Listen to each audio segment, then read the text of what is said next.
Good evening, everybody, and hopefully you can all hear me. My name is Andrew Mann. Thank you, Sharon. And I'm joining from Bord Bia. So what I'm hoping to deliver in the next 10 minutes or so is just a very high-level overview of the Bord Bia SBLAS scheme, just to talk you through the kind of requirements for joining the scheme and maybe to allay some of the fears you might have. So Maria, if you can move on the slide for me there. So just kind of at a very high level, just in terms of the numbers and bit of background to the scheme, I suppose. It launched in 2017, replacing what was then the old beef and lamb quality assurance standard. Main difference between that standard and this one is the introduction of a closeout model. So we're aware that there was some farmers who might have been in under the old scheme, and if there was a major non-conformance found on the day of the audit, those farms would be made not eligible for that standard. The SBLAS scheme doesn't operate in that way, so if there's any issues raised on the day of your audit, very similar to an NCT, you have an opportunity to correct it. So you get 28 days post-audit to address any non-conformances raised at a Bord Bia audit. So we've just over 53,000 members at the moment. So look, there's an awful lot of farmers already Bord Bia certified. We're doing over 34,000 audits a year, and the certification period is typically 18 months. And in terms of the audits that we do, there's less than 1% of those audits resulted in not eligible. So if we were talking about what does that actually mean, in reality, what that means is that there's less than 1% of the audits where the farmer doesn't address the non-conformances post-audit. So there's no fail on the day as such. There's a help desk number there on the screen. I'm going to talk about the help desk now. Maria, if you can move the slide again for me. So the help desk is available to members of the scheme 5 days a week from 9 o'clock in the morning till 8 o'clock in the evening. It's operated by FRS, so they'll be dealing with 75,000 calls a year. So many of the questions that you might have, so if you've a question kind of in the back of your mind about specifics of the scheme, don't be afraid to reach out to that number that's on screen. You'll also find that online. If you just search or look on the Bord Bia website, you'll get the number for the help desk. They're there to support pre-audit and post-audit. So what I mean by that is before your audit is conducted, the help desk will help producers do the likes of the sustainability survey. They'll also answer any questions you might have in relation to the actual scheme itself. And then following an audit where there is non-compliances that need to be closed out, again, you can reach out to the help desk for support on that. So if you have any queries and you want to clarify what was raised, or if you need help uploading the evidence as such, the help desk are there to support you doing that. So again, Maria, if you can move it on for me. So I suppose in conjunction with the likes of this webinar and the national meetings that David mentioned at the outset of this webinar, Bord Bia will be attending the ICBF and Teagasc Suckler breeding farm walks across the month of April. So I'll be myself or a colleague of mine will be at one of these walks across the country. So again, great opportunity there if you have specific questions around the Bord Bia scheme that can be addressed while you're actually on a farm, I suppose. Again, Marie, if you can move her on. So just to talk about the actual process of becoming Bord Bia certified, it's a fairly straightforward process in reality. So the first thing you need to do is apply to join the scheme. You can do that by phone or online, and again, you can reach out to the help desk and they can process the application for you. If you're looking online, if you go to agridata.ie, they have the online application form there. Essentially what you really need for an application to go through is a herd number. Once we have you registered on the system, we'll assign an auditor from your locality. They'll reach out by phone and try to arrange a date for the audit that suits both parties to do it. The vast majority of the audit is based on observation and conversation. So a lot of the time what the auditors do when they're on the farm is they're looking at things like your housing facilities and handling facilities, health and safety on the farms, things like that, and they'll be scoring that based on what they hear and see on the actual farm. I suppose documentation is something that a lot of farmers potentially fear with the Bord Bia audit. What I would say on that is actually the records that you're required to keep for a Bord Bia audit are actually the same records that you would be required to keep for a department inspection by and large. I have a slide later on just to show you the records that are required. So again, what I would say is if you're not in Bord Bia, the records that are required by Bord Bia are pretty much the same thing. So you would be keeping an awful lot of them already. So again, kind of the emphasis here from our perspective would be don't let the Bord Bia element be the only thing that prevents you from joining the SCEP if that's a program that you want to get into. Post-audit, I suppose what happens when the audit is finished is you will get your non-compliance report provided there's any actual non-compliances on the farm. A lot of farms do go through the program without any non-conformances and just get straight certified. But where there are issues, you get 28 days to close those out. And again, you can rely on the help desk there to support the closeout process. And I suppose ultimately over 99% of the audits are being certified. So again, the vast majority of people get through the audit and get certified for 18 months. So again, Maria, if you can move me on. So another area I suppose that you know we get a lot of feedback on around the scheme is the auditors, who's going to come out to do the audits. So a little bit of background, the vast majority of our auditors are actually from a farming family or probably farming part-time themselves or farming away full-time as part of a partnership. Sorry, Marie, if you can go back. So they'd all be independent contractors hired through 2 audit bodies. They'd be trained against the requirements of the standard and on auditing principles. We have a number of metrics for monitoring, you know, how auditors are getting on, and we would do regular touchpoint meetings with auditors and the audit bodies on their key performance indicators. And ultimately, I suppose each auditor has to be witnessed at least once every 3 years. So the auditors themselves are really kind of audited, if that's the way you want to view it. I suppose it's important to say that when you do have an auditor on farm, the auditor isn't the person who makes the decision as to whether certification is awarded or not. What they do is to make a recommendation, and the process goes through a review and a certification committee ultimately to be decided on as to whether the cert is awarded or not. So again, Maria, if you touch me on there.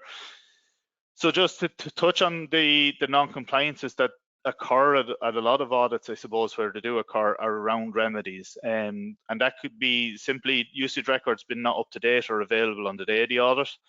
Details within the remedy records themselves been incorrect. So things like incorrect withdrawal periods, etc., or where the purchase records aren't fully up to date or available. So a lot of the times what we'll actually get is that the purchase records might be up with the accountant or something like that. So just important that on the day of the audit and coming up to your audit that you make sure you have your records to hand for the audit itself. The sustainability survey, we're quite aware there's a lot of feedback around that and the user friendliness of the online version. So what I would again suggest is that for producers particularly coming in for the first time, contact the help desk prior to your audit, get them to do the survey with you over the phone, and they've done thousands of them at this stage, so they'll, you know, have ways to phrase the questions, etc., to make it a bit more self-explanatory. And then the final area that we see, you know, common non-compliance on is around the area of farm safety and the risk assessment therein.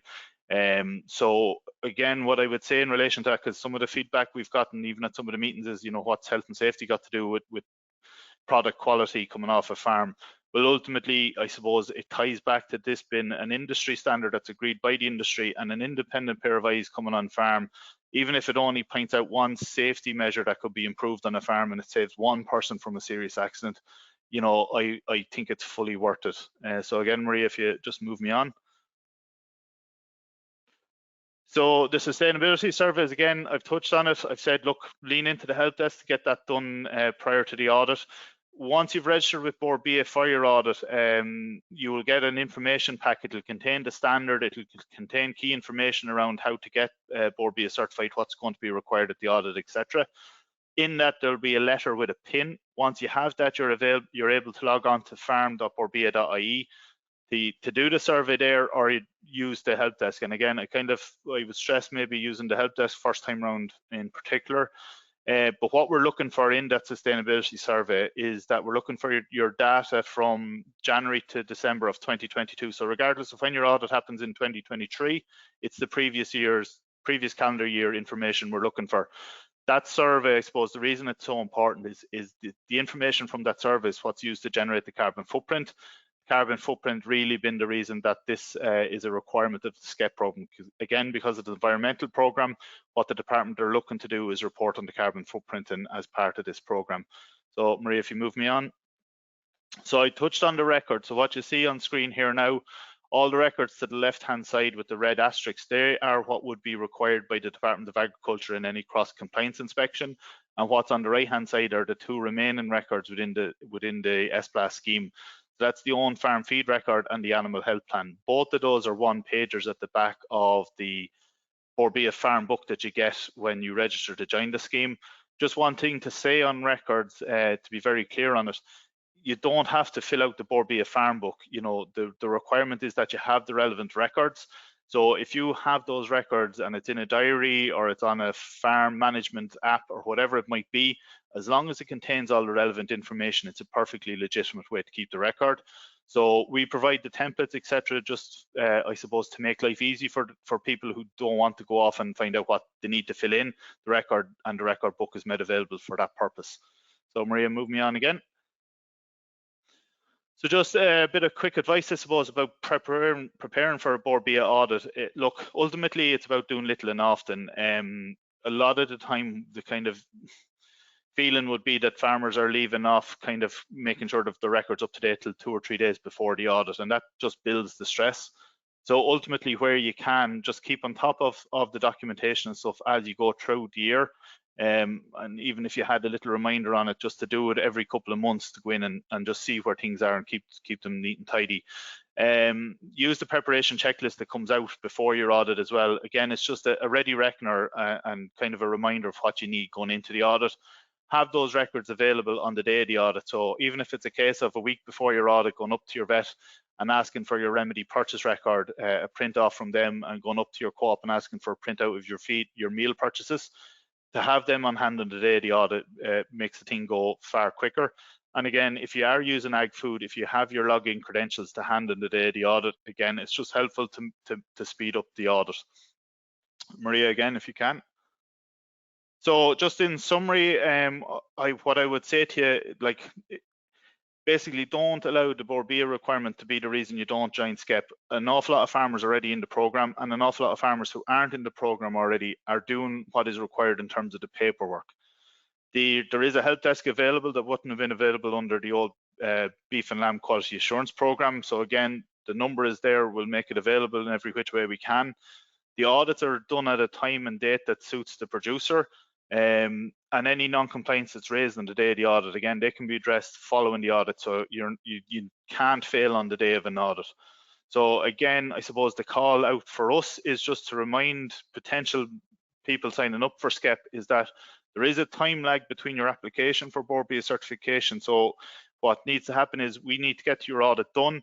There'll then be a period of 28 days for you to close out, and then there's a couple of weeks there where you have to allow that, due to the volume of files going through the system in any given week, we'd say it takes about 6 weeks between your audit date and certification. So just keep that in mind in terms of the closing date of October. And what we would recommend to guys now is register with Bord Bia if you're interested in joining SCEP at all. Once we have you in the system, we can be planning for you. And ultimately, if you don't decide to go ahead with it, no harm, no foul. There's no fee for joining the Bord Bia scheme. So, once you're in, we can be planning for you. So that's me. I'm going to hand you over to Chris in ICBF.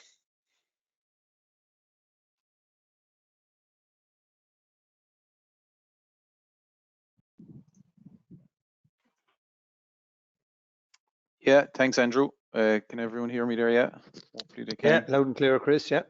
Great, David. Thank you. So good afternoon, everyone.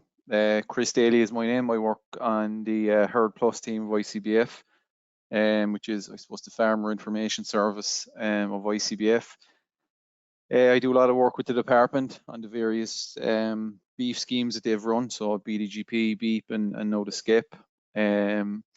And just for a bit of hardship, I keep a few suckler cows at home with my father as well. So yeah, you might move on the slides there, Maria. So look, what do we want our suckler cows to do, and what's the thinking behind BDGP and now SCEP?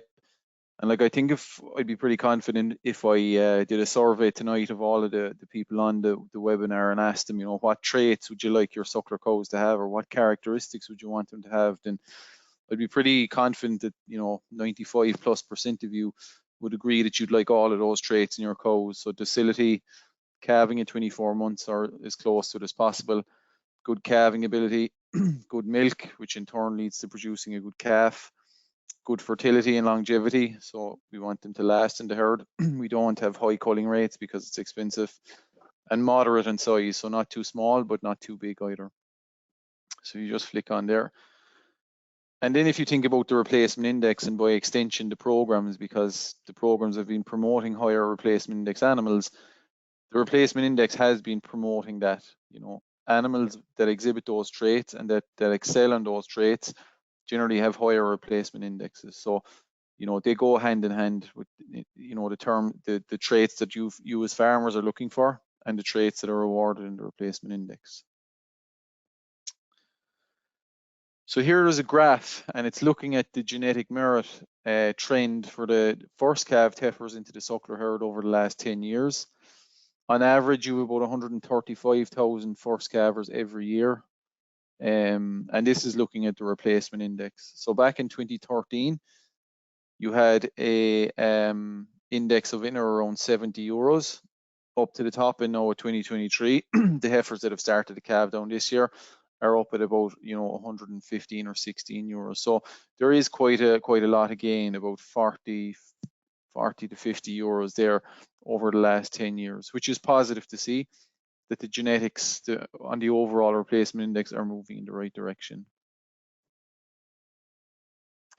Then if you dig down into the traits, so the overall replacement index is the overall rating that the animals get, but then it's important to look at, well, within that, what are the strengths and weaknesses of animals.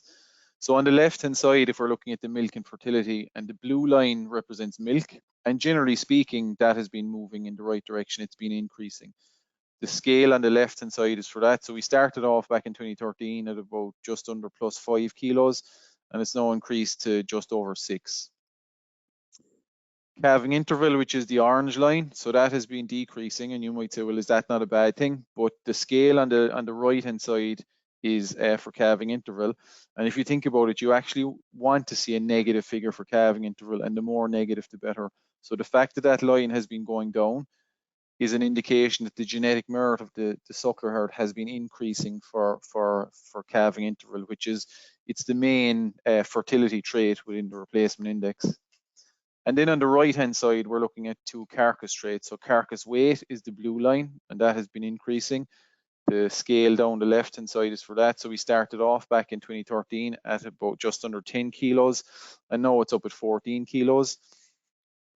And the orange line is the carcass conformation. So that has been increasing as well. And interestingly, if you think back at when BDGP started and the criticism that was laid at its door and the replacement index was that, yes, it may promote better breeding in terms of our suckler cows and the important efficiency traits there like milk and fertility, but that the carcass traits were going to go into decline because too much weighting was on those maternal traits and not enough on carcass. But this is actually demonstrating that all of those traits, both milk and fertility, but also the important carcass traits, are increasing concurrently.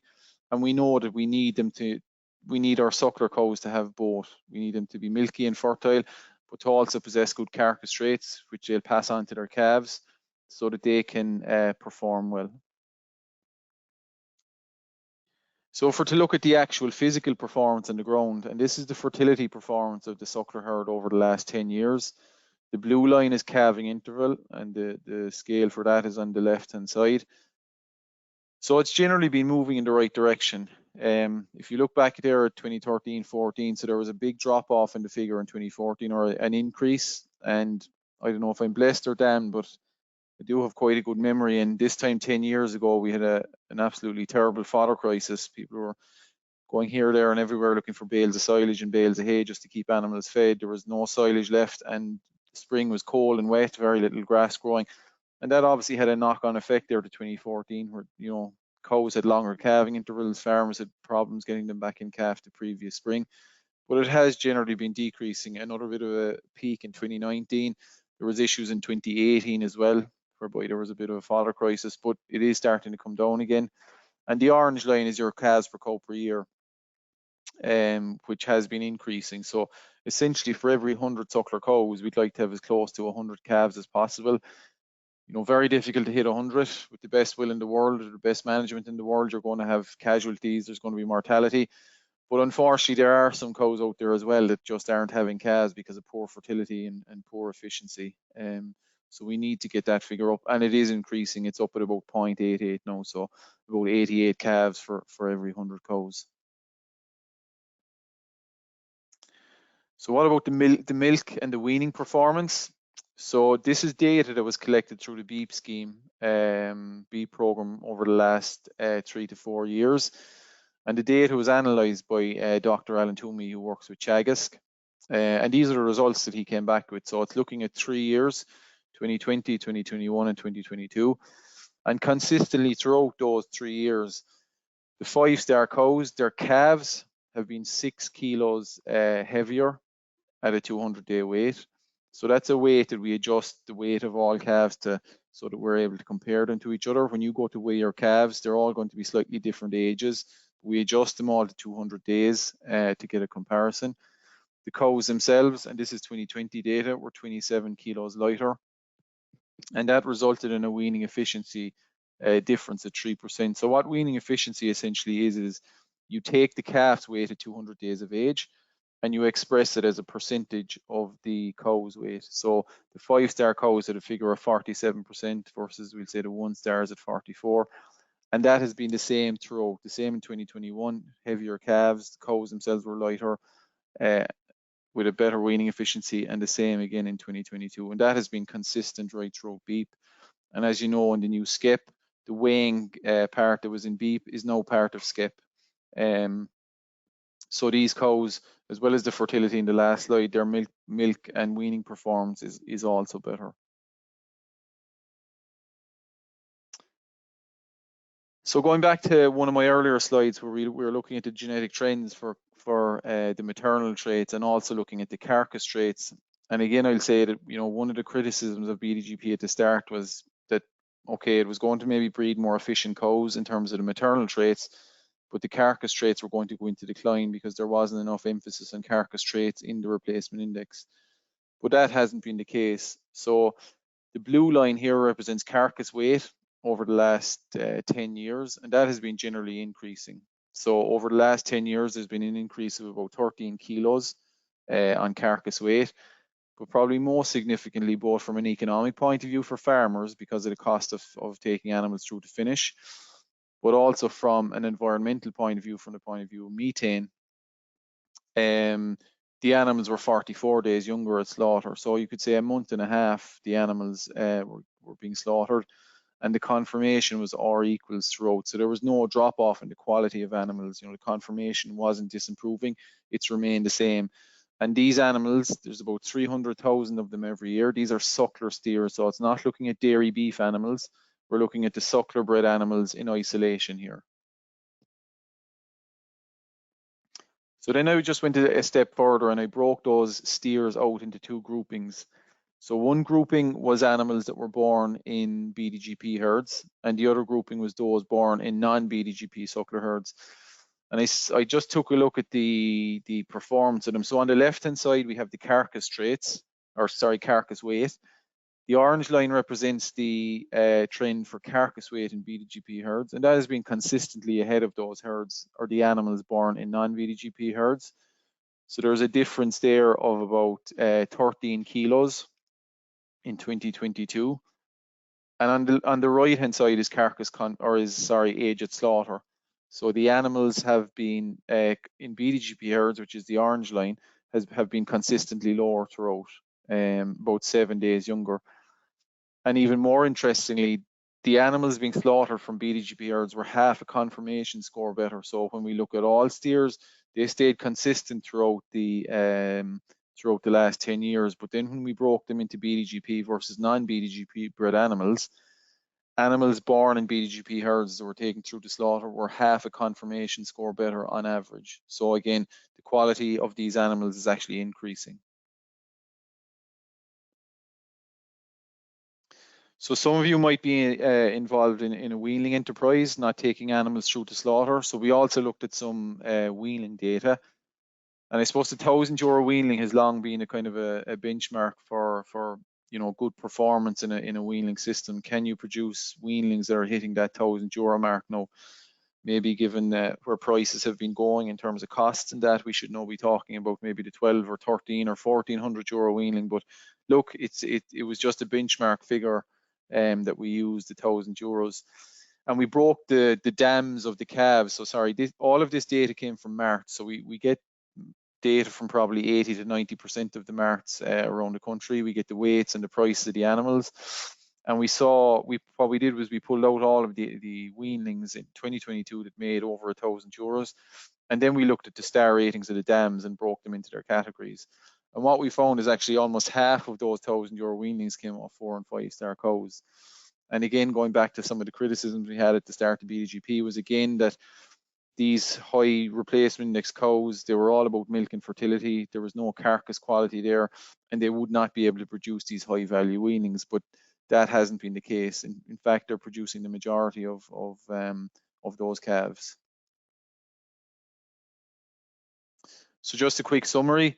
Look, what is our aim? It's to breed both environmentally and economically sustainable suckler animals, and they generally go hand in hand. The animals that are more economically sustainable, so your cows that can calve down at 24 months, that can wean a good calf, that'll last in the herd, that'll produce progeny, that'll make, you know, high value weanlings or go through to produce good carcasses. They're good in terms of the economics and for your pocket as a farmer, but they're also good for the environment as well in terms of carbon.